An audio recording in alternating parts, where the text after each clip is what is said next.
चल अब खींच चिंटुआ। ठीक है, खींचता हूँ। अबे खींचना क्या कर रहा है? खींच तो रहा हूँ, लेकिन टेम्पो ट्रेन को नहीं खींच पा रहा है। अबे कुछ भी करके जल्दी से खींचकर ट्रेन को चालू करो, नहीं तो दूसरी ट्रेन इसी लाइन पर कभी भी आ सकती है। Oh no! इतने बड़े ट्रेन को तुम टेम्पो से खींच रहे हो? पागल हो गए हो तुम सब। चिंटू, देखो एक और ट्रेन आ रही है। क्या? अब तो वो ट्रेन इस ट्रेन को ठोक देगी। अबे चिंटुआ क्या कर रहा है? जल्दी खींचना ट्रेन को। खींचने की कोशिश तो कर रहा हूँ, लेकिन टेम्पो में दम नहीं है। अरे दादा, अब तो हम सब मरेंगे। वो किसी को नहीं छोड़ेंगे। कौन किसको नहीं छोड़ेगा? अरे वो भूतिया ट्रेन है। क्या? भूतिया ट्रेन भी होती है क्या? होती है। उस ट्रेन को भूत चलाते हैं, और जो भी उस ट्रेन में बैठता है उसे वो भूत बना देते हैं। आगे तो इसी लाइन पर एक ट्रेन खड़ी है मालिक। तो क्या हो गया, हम अपनी ट्रेन से उस ट्रेन को उड़ा देंगे, और उस ट्रेन में जितने भी लोग बैठे हैं उन्हें हम भूत बनाकर इसी ट्रेन में बंद कर देंगे। हाँ मालिक, ये सही रहेगा। अब चलो ठोकते हैं उन्हें। चिंटू, ट्रेन पास आती जा रही है।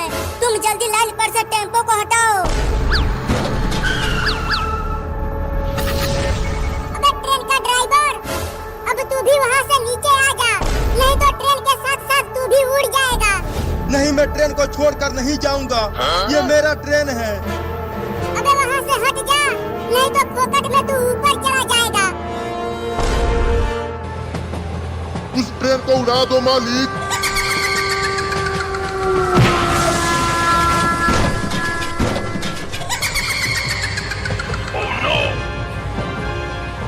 ट्रेन का ड्राइवर तो गया।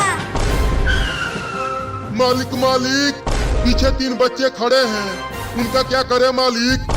चलो उन्हें भी पकड़कर भूत बनाते हैं।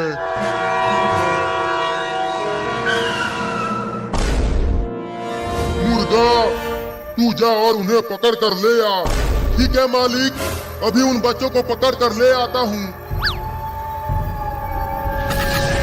अरे वो देखो, भूत ट्रेन के ऊपर है। अरे दादा, वो ट्रेन का ड्राइवर तो सही कह रहा था कि उस ट्रेन के अंदर भूत है। अब तुम तीनों भी भूत बनोगे। नहीं, हम नहीं बनेंगे। भाग चिंटुआ। मेरा नाम है मुर्गा, और तुम तीनों मुझसे बच नहीं पाओगे। भाग बाबू, और तेज भाग। वो भूत उड़कर आ रहा है। मैं अपने छोटे छोटे पैरों से तेज नहीं भाग पा रहा हूँ। मुझे उठा के ले चलो। अबे अगर हम रुके तो वो भूत हमें पकड़ लेगा। हेलो बच्चा, कैसा है तू? मैं तो ठीक हूँ। आप कैसे हैं भूत जी? लेकिन अब तू ठीक नहीं रहेगा। मुझे बचा ले रे चिंटुआ। चल अब मेरे साथ। बचा ले रे। Oh no! चिंटू चिंटू, भूत बाबू को ले गया। क्या? मालिक, देखो एक को ले आया। Oh no! अब जल्दी से उसे यहाँ ला। मैं इंजेक्शन लगाकर उसे भी भूत बनाता हूँ।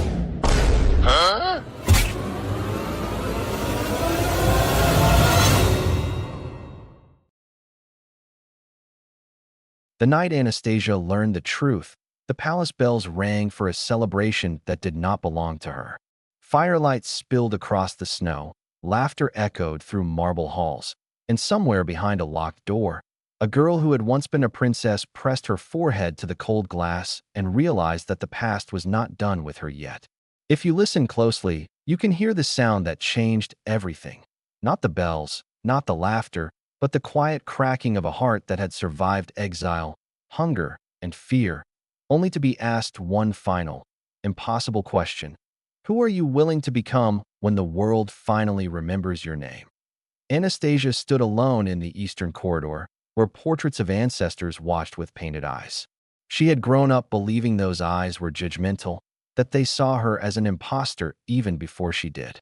The man who claimed to be her uncle had just left her there, his words still echoing like a curse wrapped in kindness. He had recognized the scar behind her ear, the lullaby only the royal nurse knew, the way she folded her hands when she was anxious. Proof, he called it. Home, he promised. But proof and home were heavy words for someone who had learned to survive without either. She remembered the orphanage, the cold floors, the way she learned to laugh loud so the hunger would not be heard. She remembered the river, the night she escaped, the stranger who taught her how to walk forward without looking back. Those memories were hers, earned with pain. Could a crown undo them? The palace stirred around her as servants prepared for dawn. Anastasia wandered through rooms she had only seen in dreams, ballrooms that smelled of polish and history, libraries that whispered with dust and secrets. In the mirror of a small antechamber, she barely recognized herself. The dress they had given her fit perfectly, as if the past had been waiting for her body to return. She touched the glass, half expecting the girl from the orphanage to reach back. Instead, she saw a woman with tired eyes and a spine strengthened by storms. For the first time, she understood that returning did not mean becoming who she once was. It meant deciding who she would be now. At dawn, the Empress called for her. The room was bright with winter sun, and the woman on the throne looked smaller than the legend suggested. Her hands trembled as she dismissed the court and asked Anastasia to come closer.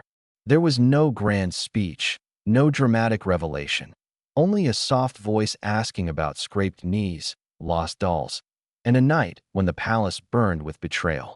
Anastasia answered when she could and fell silent when she couldn't. In that silence, the Empress reached for her hand, and the warmth of it unlocked something buried deep. Anastasia did not cry. She breathed. She stayed. And in staying, she chose to listen to a future that was trying, gently, to speak. But truth does not arrive alone. By nightfall, rumors threaded through the palace like poison. Some called her a miracle, others a fraud.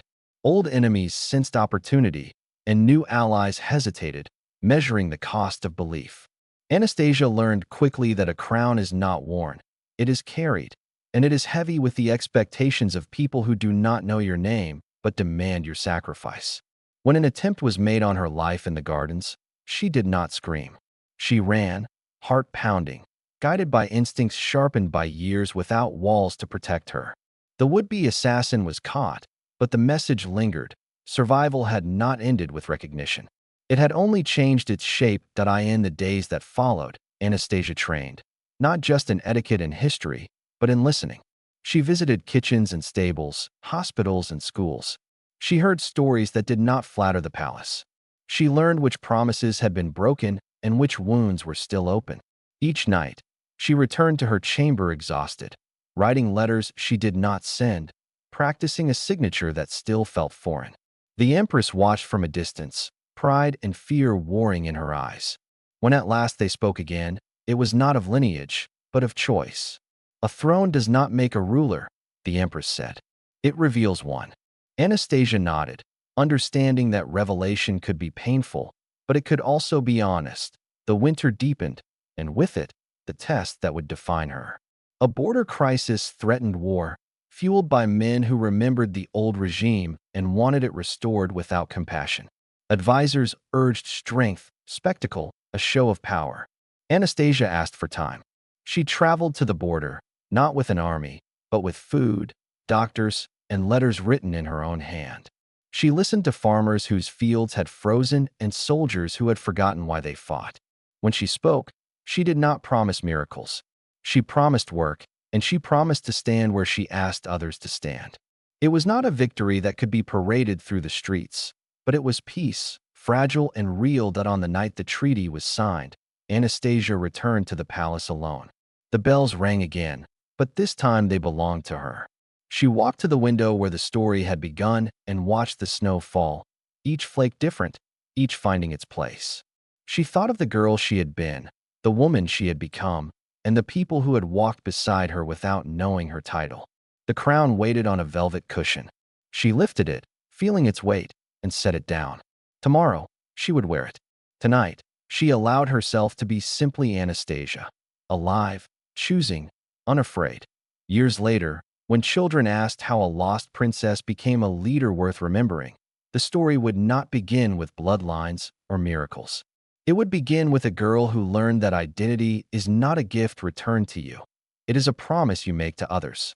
And if you listen closely at the very end, after the bells fade and the snow melts, you will hear that same quiet sound again. Not a heart cracking this time, but one opening, steady and strong, proving that the truest royalty is earned by courage, compassion, and the will to keep going when the world finally calls you home.